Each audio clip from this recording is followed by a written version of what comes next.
성령으로 잉태되어 동정녀 마리아에게서 나시고 본디오 빌라도에게 고난을 받아 십자가에 못 박혀 죽으시고 장사된 지 사흘 만에 죽은 자 가운데서 다시 살아나셨으며 하늘에 오르시어 전능하신 아버지 하나님 우편에 앉아 계시다가 거기로부터 살아있는 자와 죽은 자를 심판하러 오십니다. 나는 성령을 믿으며 거룩한 공교회와 성도의 교제와 죄를 용서받는 것과 몸의 부활과 영생을 믿습니다. 아멘. 찬송가 570장으로 하나님께 찬양합니다.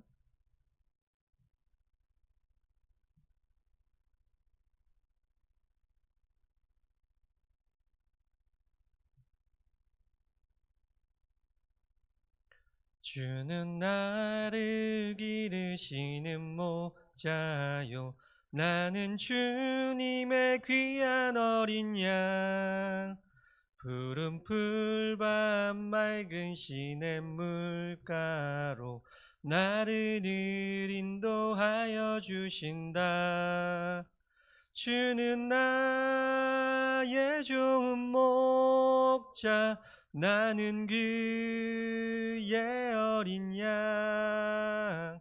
저를 따라 꼴을 먹여주시니 내게 부족함 전혀 없어라. 예쁜 새들 노래하는 아침과 노을 비끼는 고운 황혼에 사랑하는 나의 목자 음성이 나를 언제나 불러주신다. 주는 나의 좋은 목자, 나는 그의 어린 양. 저를 따라 꼴을 먹여주시니 내게 부족함 전혀 없어라. 못된 짐승 나를 해치 못하고 거친 비바람 상치 못하리. 나의 주님 강한 손을 펼치사 나를 주야로 지켜주신다. 주는 나의 좋은 목자, 나는 그의 어린 양. 저를 따라 꼴을 먹여주시니 내게 부족함 전혀 없어라. 아멘. 이 아침에 하나님께서 우리에게 주시는 말씀은 다니엘 2장입니다. 다니엘서 2장 1절로 3절 말씀입니다.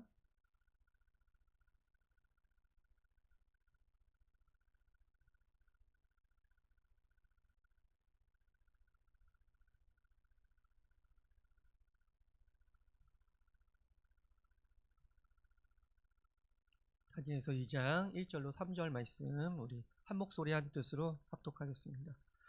느부갓네살이 다스린 지 2년이 되는 해에 느부갓네살이 꿈을 꾸고 그로 말미암아 마음이 번민하여 잠을 이루지 못한지라. 왕이 그의 꿈을 자기에게 알려주도록 박수와 술객과 점쟁이와 갈대아 술사를 부르라 말하매 그들이 들어가서 왕의 앞에 선지라. 왕이 그들에게 이르되 내가 꿈을 꾸고 그 꿈을 알고자 하여 마음이 번민하노다 하니. 아멘. 이 말씀을 통하여 하나님께서 우리에게 은혜 주시기를 원합니다. 오늘은 다니엘서 2장으로 함께 말씀을 좀 나눴으면 좋겠는데요. 느부갓네살의 꿈이라는 제목으로 우리가 함께 좀 나누길 원합니다. 느부갓네살이 하루 이제 잠을 자고 있는데 꿈을 꾸게 되는 것입니다. 이 꿈은 보통 꿈이 아니었는지 왕이 꿈을 꾸고 난 후에 아주 번민하고 또 고민하게 됩니다. 더 나아가 왕은 이 꿈에 어떠한 비밀이 감추어 있다고 여겼던 것 같아요. 그래서 왕은 당시 제국의 모든 술사에게 꿈의 내용을 풀이하라고 지시를 합니다. 그런데 신중을 더하기 위해서 꿈의 내용은 이제 말하지 않는 거죠. 꿈의 내용이 어떤 꿈을 꿨다고 말하게 되면은 그걸로 인해서 이렇게 해석을 하게 되어 있는데, 꿈도 맞히라고 하는 겁니다. 그러니까 이 꿈도 맞추고 그 꿈, 내가 꾼 게 뭐게 이렇게 물어보는 거죠. 그러면서 또 이제 그거를 풀이까지 하라고 하니까 이게 쉽지 않은 거죠. 이런 요구에 이제 술사들은 굉장히 당황하게 되죠. 보통은 꿈의 내용을 말해주고 꿈을 풀어주는데 꿈 자체를 알려주지 않으니까 술사들은 도저히 알 방법이 없습니다. 누부갓네살 왕은 술사들을 다 죽이라고 명령을 합니다. 지혜자들을 다 죽이라고 명령을 하죠.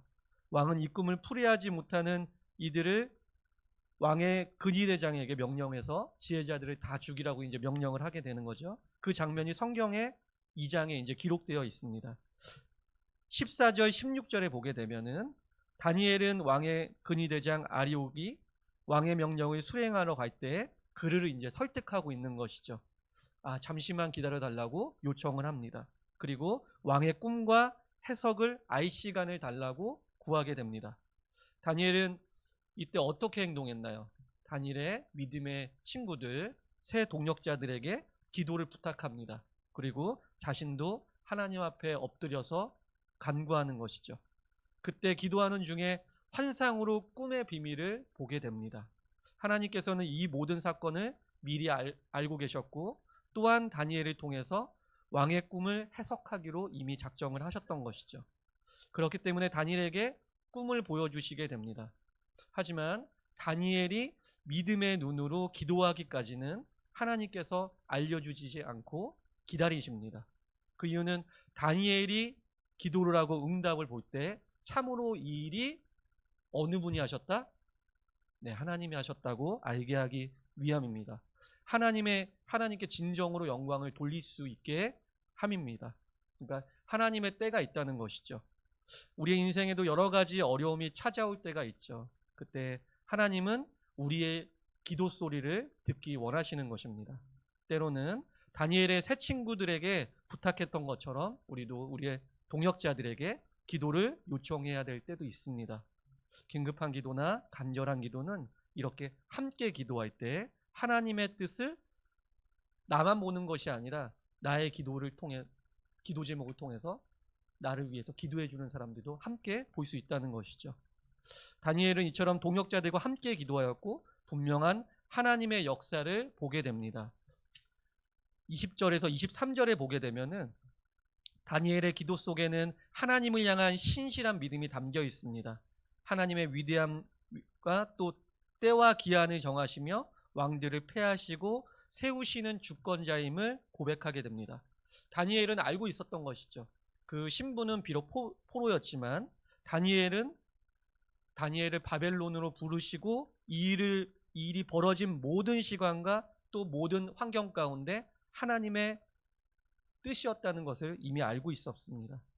다니엘은 이런 마음을 담아서 왕에게 이 일을 주도하시는 분이 하나님이라고 고백을 하게 됩니다.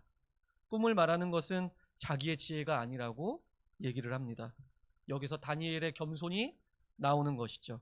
그는 하나님을 드러내고 자신을 철저하게 부인을 합니다. 이것이 그의 삶의 태도인 것이죠. 그는 인간적으로 우리가 봤을 때 굉장히 뛰어난 사람이었습니다. 그리고 대단한 지혜자였습니다. 하지만 그는 자신을 철저하게 감추고 하나님만 드러내기를 원하는 것이었죠. 어쩌면 하나님께서 다니엘을 쓰시는 이유가 여기에 있는지 모르겠습니다. 하나님께 영광을 돌리지 못하는 성공은 결국에는 교만에 빠져서 나를 파괴하게 됩니다. 우리 믿는 자들은 다니엘과 같이 하나님의 행하심 속에서 하나님께 영광을 온전히 올려드려야 되는 것이죠. 다니엘이 해석한 이 왕의 꿈을 잠깐 보겠습니다. 31절과 35절까지를 보면은 그림으로 보면은 이러합니다. 이 긴 문장이 신상의 모습은 머리가 정금이요 가슴과 팔은 은, 배와 넓적다리는 놋, 그리고 종아리와 세 발은 새와 진흙이 있는 섞인 모습들이죠. 그런데 이 돌 하나가 발에 떨어져서 발이 부서지면서 온몸이 부서지고 바람이 불자 아무것도 남지 않게 되었다는 것입니다. 그리고 신상을 깨트린 돌은 갑자기 태산처럼 커지더니 온 세계를 가득 채우게 되었습니다. 다니엘은 이 꿈을 해석하기를 아뢰기를 먼저 나라와 권세와 능력과 영광은 하나님께서 느부갓네살 왕에게 주신 것이라고 얘기를 하며 하나님의 주권을 높입니다. 신상의 각 부분은 제국의 모습들을 보여주는데요. 금으로 된 머리는 바벨론, 은으로 된 가슴과 두 팔은 다음 제국인 메다바사, 그리고 노수로 된 배와 넓적다리는 그리스, 그리고 쇠로 된 종아리와 진흙으로 된 발은 로마 제국을 나타내는 것이죠.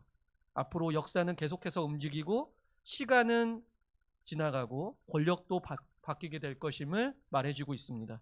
그때 손대지 아니한 돌이 날아와서 이 땅의 제국을 쳐서 무너뜨립니다. 그 돌은 그리스도를 가리키는 것입니다. 예수님이 오셔서 무너져버릴 이 땅의 나라가 아닌 영원한 하나님의 나라를 세울 것이라는 예언적인 말씀을 들려주신 것이죠. 성경은 이렇게 얘기를 합니다. 무릇 이 돌 위에 떨어지는 자는 깨어지겠고 이 돌이 사람 위에 떨어지면 그를 가루로 만들어 흩으리라 하시니라. 이 말씀처럼 이러한 꿈과 해석을 들은 느부갓네살 왕은 다니엘에게 엎드려서 경의를 표합니다. 이 행동은 다니엘이 섬기는 하나님에 대한 경의를 표현한 것이죠. 그리고 이렇게 느부갓네살 왕이 고백합니다. 왕이 대답하여 다니엘에게 이르되 너희 하나님은 참으로 모든 신들의 신이요 모든 왕의 주제시로다. 내가 능히 이 은밀한 것을 나타내었으니 내 하나님은 또 은밀한 것을 나타내시는 이시로다. 하나님께서는 다니엘을 통해서 당시 천야를 호령했던 제국의 한가운데서 왕의 입을 통해서 하나님만이 참신인 것을 나타내게 됩니다.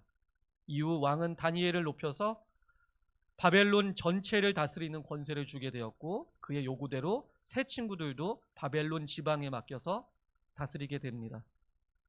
다니엘은 진정 하나님 앞에서 겸손한 사람이었고 또한 준비된 사람이었습니다. 하나님께서는 그런 다니엘을 보시고 그를 세우셨던 것이죠. 믿음의 삶은 우리의 믿음을 통해서 하나님께서 온전히 드러나는 삶입니다. 바벨론 제국의 한가운데서 하나님의 능력을 전했던 다니엘처럼 우리가 속한 곳에서 하나님을 전하며 하나님의 나라를 누리기를 원합니다. 세상의 것들과 나라는 결국 끝이 나게 되지만 하나님의 나라는 영원합니다. 이미 시작된 하나님의 나라 그리고 다시 올 하나님의 나라를 기억하며 우리 삶에서 하나님의 나라가 임하기를 기도합니다. 기도하겠습니다. 사랑하는 하나님 아버지, 다니엘과 같이 모든 어려움 속에서 하나님께 기도하는 우리가 되게 하여 주시옵소서. 문제 너머에 계시는 하나님을 바라보는 눈을 열어 주시옵소서. 그리하여 하나님께 온전한 영광을 올려드리며 우리가 속한 삶에서 하나님의 영광이 드러나게 하여 주시옵소서. 하나님의 나라를 꿈을 꾸게 하여 주시옵소서. 예수 그리스도의 이름으로 기도하옵나이다. 아멘. 하늘에 계신 우리 아버지, 아버지의 이름을 거룩하게 하시며 아버지의 나라가 오게 하시며 아버지의 뜻이 하늘에서와 같이 땅에서도 이루어지게 하소서. 오늘 우리에게 일용할 양식을 주시고 우리가 우리에게 잘못한 사람을 용서하여 준 것 같이 우리 죄를 용서하여 주시고 우리를 시험에 빠지지 않게 하시고 악에서 구하소서. 나라와 권능과 영광이 영원히 아버지의 것입니다. 아멘.